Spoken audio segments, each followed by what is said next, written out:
네, 이유가 있었습니다. 네, 어떤 이유였죠? 그 전날 금요일 날 오후에 보고가 잡혀 있었는데 뭐 정확히 기억은 안 납니다만 당시 장관님 일정이 뭐가 안 맞아서 오후 보고가 취소가 됐고 그래서 그러면은 뭐 어떻게 하냐 그러다가 토요일 날 그냥 들어와라. 근데 토요일 날 왜 저녁에 갔냐면 토요일 날 낮에 지인 뭐 아들 결혼식이 있어서 거기 갔다가 가느라고 저녁에 갔습니다. 아마 그런 걸로 기억하고 있습니다. 네, 하루 밀려서 토요일 날 가시게 된 거죠? 네. 그래서 사무실이 아니라 공관으로 가시게 된 거죠? 네. 이날 이제 74항 질문 드리겠습니다. 이날 이제 증인이 원래 준비된 김용현 장관에 대한 현안 보고를 드리고 나서 그때 김용현 장관이 당시에 이제 말미에 조만간 계엄을 하는 것으로 대통령이 결정을 하실 거다. 뭐 더 이상 이 난국을 두고 볼 수가 없다. 국회를 계엄군이 통제하고 계엄사가 선관위 여론조사꽃 등의 부정선거와 여론조작의 증거를 밝혀내면 국민들도 찬성할 것이다. 이런 말씀을 하신 사실이 있습니까? 구체적인 사항은 증언을 거부하고 네. 그 자리에서 저는 김용현 장관님한테 계엄은 불가능합니다라는 제 소신을 다시 한번 말씀드렸습니다. 그날 자리에서 말씀드리셨다는 거죠? 네, 11월 30일 날이요. 네. 혹시 제가 말씀드렸던 이 내용이 기억이 지금 안 나셔서 거부를 아니요. 하시는 건가요?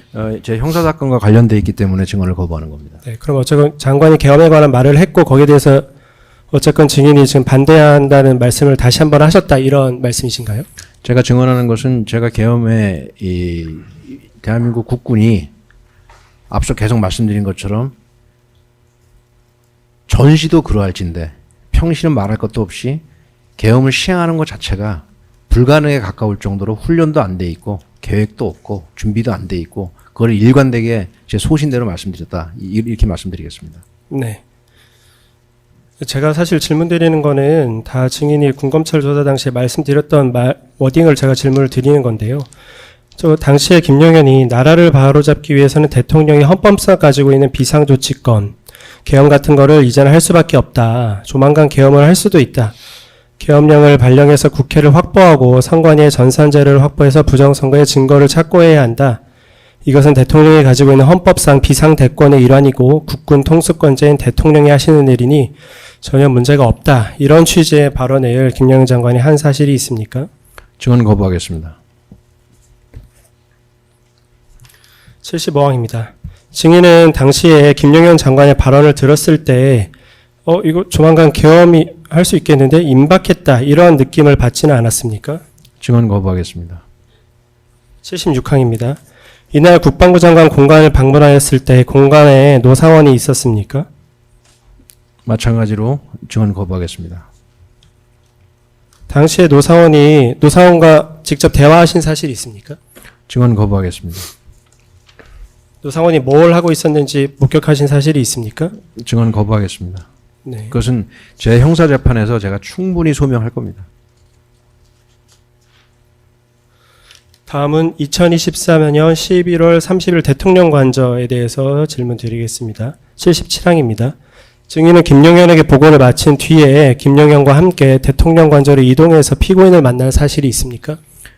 왜 올라갔는지 그 이유를 좀 설명을 해야 될 것 같습니다. 네. 예. 제가 김용현 장관님한테 여러 가지 뭐 현안 보고를 드렸습니다. 뭐 정확한 내용은 기억이 안 나는데 하여튼 현안 보고를 드렸고 그때 보고 드린 내용 중에 하나가 가을인가 여름인가쯤에 대통령께서 부산 해작사에서 미군 항공모함 승선 행사를 하는데 중국인 유학생 뭐 구체적으로는 말씀 안 드렸습니다. 하여튼 중국 사람들이 드론으로 뭐 그 행사 장면을 찍는 그런 일이 있었고 그것을 부산경찰청, 방첩사, 그다음에 뭐 관계 기관들이 이렇게 수사를 하고 있었습니다. 그래서 이제 그게 그때 어느 정도 수사가 진행이 돼서 그것도 마찬가지로 국방장관한테 보고를 드렸고 그때 장관님이 이거는 대통령께서 관심이 많으시다. 왜냐하면 당신이 참석한 행사에 그 뭐 중국 사람들이 뭐 드론으로 어쩌고 했기 때문에 그래서 이왕 온 김에 그냥 간단하게 그 얘기를 대통령한테 말씀을 드리고 가라. 그래서 올라간 겁니다. 그래서 제 기억에는 저녁 한 9시나 뭐 넘어서 그냥 올라갔던 것 같습니다. 왜냐하면 장관님 그 공간에서 얘기한 게 뭐 6시 반, 7시 뭐 이때부터 시작했으니까 9시 넘어서 잠깐 올라가서 뭐 그런저런 말씀드리고 내려온 그런 기억이 있습니다. 그 경위를 좀 말씀드리는 겁니다. 네.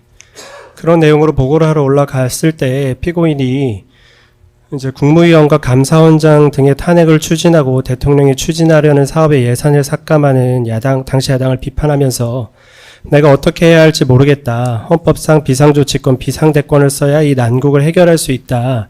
라는 취지의 말을 한 사실이 있습니까? 제 형사재판과 관련된 사항으로 그 증언은 거부하겠습니다. 이제 80방 질문 드리겠습니다. 지금부터는 2024년 12월 1일부터 비상계엄 선포 전 상황까지의 질문입니다. 80방입니다. 증인은 2024년 12월 1일 오전에 정성우 방첩사 1처장에게 전화를 해서 그 다음 날인 12월 2일부터 국방대학교에서 3주 과정으로 진행되는 교육 참석을 취소하고 부대에 있을 것을 지시한 사실이 있습니까? 뭐 크게 중요한 사항은 아닌데 제 형사재판과 관련돼 있기 때문에 그것도 마찬가지로 증언 거부하겠습니다. 다음은 2024년 12월 1일 메모 15시 44분 59초 메모를 제시하겠습니다.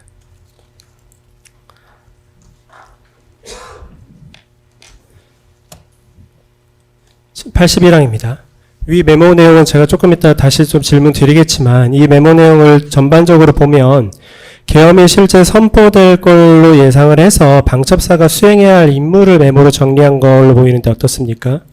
증언 거부하겠습니다. 여기에 나오는 반국가 세력 수사본부 김대우라는 것은 무슨 의미인가요? 제 재판과 관련된 사항으로 증언 거부하겠습니다. 이 반국가 세력 수사본부라는 명칭은 누가 어떻게 정한 것입니까? 반국가 세력 수사본부라는 것은 있지도 않습니다. 예, 그러니까 증인이 요 워딩을 쓰신 건데 누구한테 들은 건가요? 증인이 직접 생각해서 작성한 네이밍인가요? 마찬가지로 증언 거부하겠습니다. 여기에 반국가 세력이라는 표현은 피고인이 비상계엄 당시에 발표했던 비상계엄 대국민 담화문과 계엄 산후 포고령에 등장하는 표현인데 증인은 사전에 담화문이나 포고령의 내용도 알았던 거 아닙니까? 담화문이나 포고령의 내용을 제가 전혀 알 수 없는 상황이었고요. 반국가 세력이라는 용어는 그때 당시에 앞뒤로 뉴스, 언론 찾아보면 잔뜩 나오는 게 반국가 세력이라는 용어입니다. 네. 혹시 증인이 피고인이나 김용현으로부터 계엄이 선포되면 방첩사에서 반국가 세력들을 체포해야 한다는 말을 들었던 건 아닙니까? 증언 거부하겠습니다. 방첩사에는 그런 수사본부가 있어 본 적이 단 한 번도 없습니다.